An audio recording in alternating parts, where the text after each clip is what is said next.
araw mga ano. So, gusto kong pag-usapan sa araw na ito ay tungkol sa mahirap ba magsimula ng YouTube channel. So, sa aking karanasan sa loob ng isang taon, so mahirap na ah, kaya naman, pero kailangan mo lang talaga ng tiyaga at determinasyon kasi um, marami kang matutunan along the way.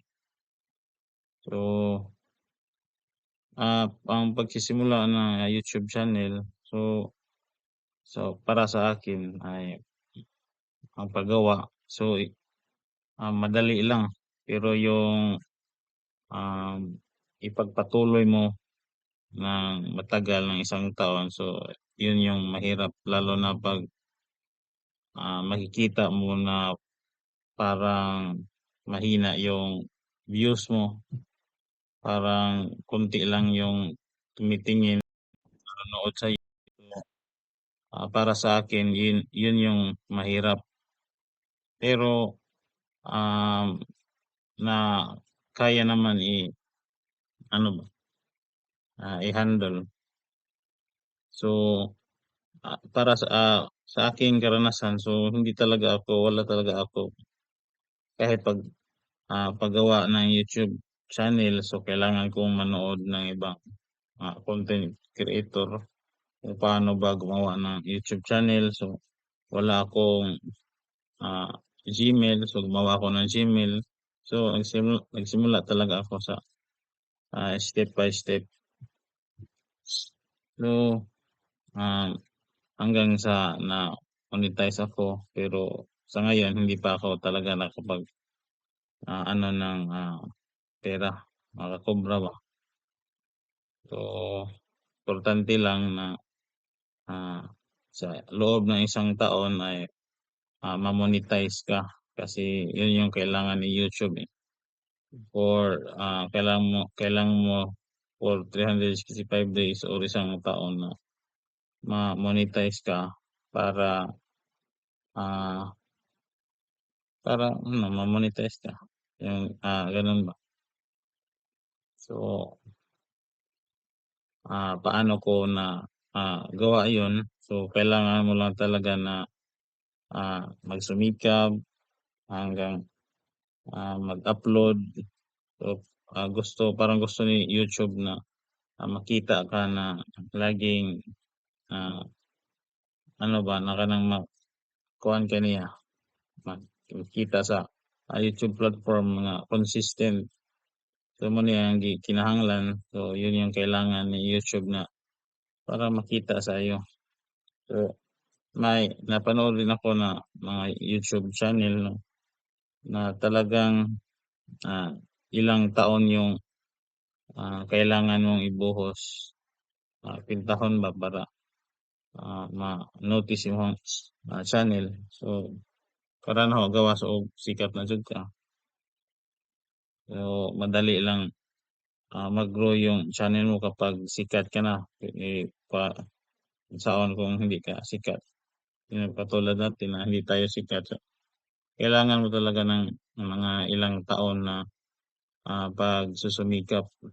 So, yun yung kailangan. So, sa tanong na mahirap ba magsimula ng YouTube channel? So, mahirap talaga. So, lalo na first year. So, meron kang i-hit na target. Yun yung 4,000 oras. So, kailangan mo yung i-hit para ma-monetize ka.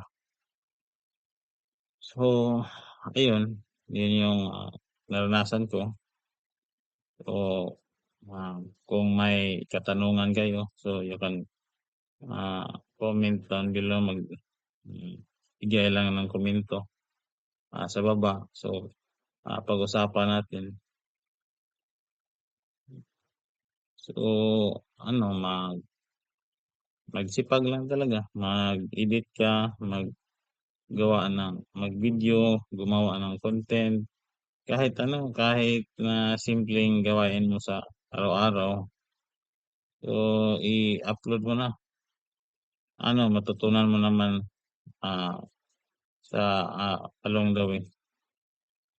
So, plano ko na maggawa siguro ng comedy. So, titingnan natin kung kaya ba natin o gawa ng drama.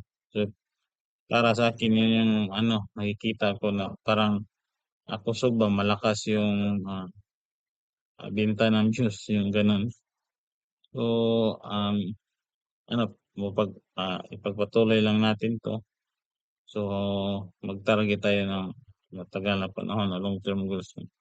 Siguro 15 taon. So, nalalaman ko sa mga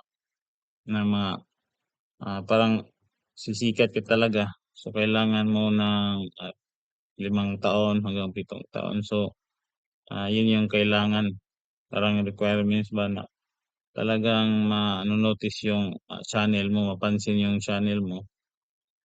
Kaso, pag hindi ka talaga sikat, so kailangan, yun yung, mga taon na, kukwintahin yung ipon mo. So, hindi katulad 'pag sikat ka na, 'pag artista ka na madali lang, marami talaga yung, followers na susunod sa'yo. So, siguro mga fans mo na rin 'pag artista ka o sikat ka. So, maganda yun. Pero kahit hindi ka kasikatan 'pag marami ka na talagang videos, so nakikita ko doon sa mga, content creator na sikat na, so marami talaga silang videos, upload lang talaga sila, hindi sila tumitigil. So, para sa'kin yun yung nakikita ko na, magpatuloy ka lang talaga, hindi ka, kailangan hindi tumigil. Dahil 'pag tumigil ka, so siguro mapapansin din ni YouTube na ano, hindi niya ipo-promote yung, YouTube channel mo. So so yun yung nakikita ko na, ah, mga, ah, factors bakit mahirap magsimula ng YouTube channel. So, ito ay mga ano ko lang naman, mga reaksyon, mga, naranasan ko sa paggawa ng YouTube channel. So, kahit na mahirap, so at least, sinubukan natin. So, hindi tayo, natatakot na sumubok.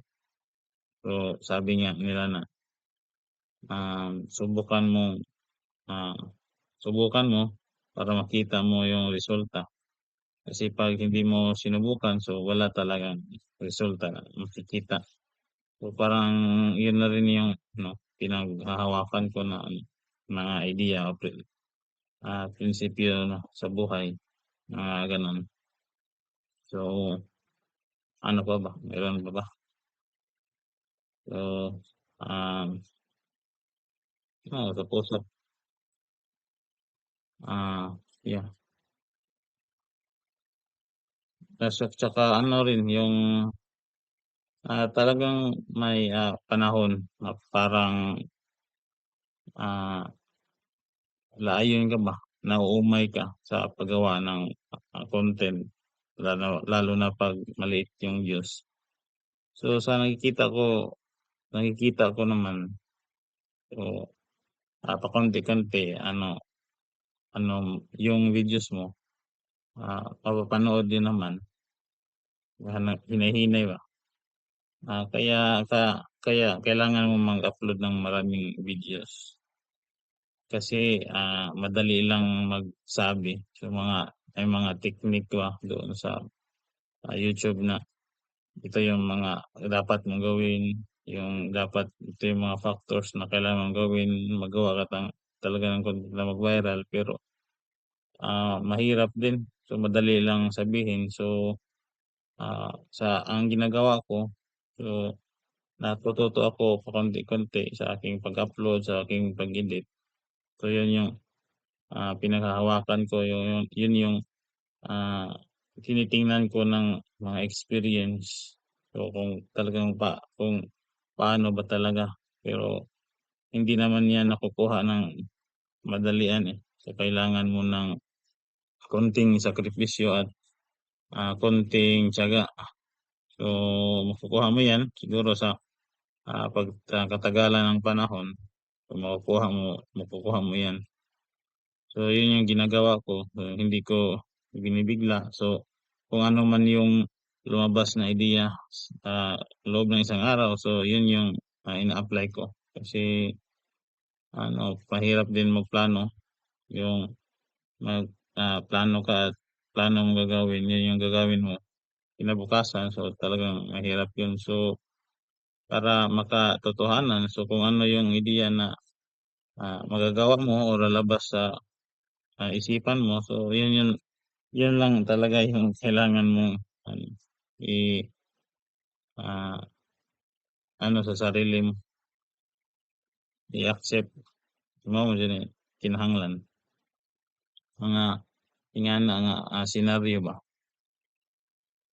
So,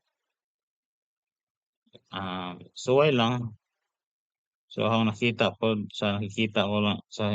naman sa loob ng isang taon parang may resulta din naman, at tsaka marami naman akong natututunan sa i-edit, paggawa ng video. Kaso lang, so kung ano yung nakikita niyo sa channel ko, parang yun lang talaga sa ngayon yung kaya ko.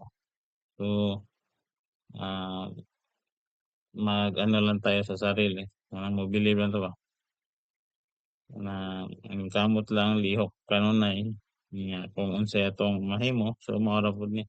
So, ito kung ano yung nakikita niyo sa aming YouTube channel, so ito yung, nagagawa lang talaga namin. So, palagi naman akong nakikinig, nanonood ng mga kung ano ba ang talagang magandang ideya. Kaso lang 'pag hands-on na, 'pag gumawa ka na talaga ng sarili mo, so parang ano din, maglibog ka ba, nalilito ka rin kung ano ba. So, kinahanglan siguro nga padayon lang jud tingali nga hinay-hinay og himog content. So, magpatuloy lang sa paggawa ng, content yung ano yung, meron ka. So, um, magpadayon lang sa paghimog content nga original ba nga di manundog. Kay ug murag manundog ka, murag di pod ganahan ang mga tao, hindi na, ah, ganahan ang mga tao. Nya kung hindi na ganahan, so mas lami man jud ang unique nga di ka manundog sa uban. Kaya kung maggaya ka, so hindi ka na nila, i-accept. So, isa rin 'yun. So, be unique, maging kanang hindi ka manundog ba, hindi ka kumokopya. Kung ano yung maisip mo, so 'yun lang. Kay, i i-accept ka naman din nila kung ano ka talaga. So, kailangan mo lang talaga ng maraming, ano bang tawag dun, kanang hindi ma-wow ba, hindi ka mahiya. So, lakas ng loob, kailangan mo ng, gano'n ng maraming lakas ng loob. So, saksak sinagol nata ni Bisaya, Tagalog, English, para masabtan. So, unsa pa man. So, puwede mong mo-comment sa atong angay istoryahan sa inyong ikasulti. So, ato ang hinayag istorya. So, ah, pag-usapan natin 'yan kung ano ba talaga ang, maipapayo ko sa inyo or ano bang masabi niyo. Kahit anong i-comment niyo, okey lang sa'kin, kahit negative or positive. So, para din, makita natin kung ano yung dapat nating improve sa ating YouTube channel. So, hindi talaga ako makapag-upload sa ngayon ng ano, yung consistent pa kasi, na-busy din, may trabaho, trabaho, may lingaw, maraming, ginagawa din, saka mga gano'n. So, ano pa ba, Yun lang siguro sa ngayon mga sano. So, salamat. Huwag niyong kalimutang like, comment, and subscribe at follow na rin. At saka maraming salamat mga sano sa inyong panonood hanggang sa susunod ulit na video. Salamat. So, alas, kinasigipi, bata pa rin.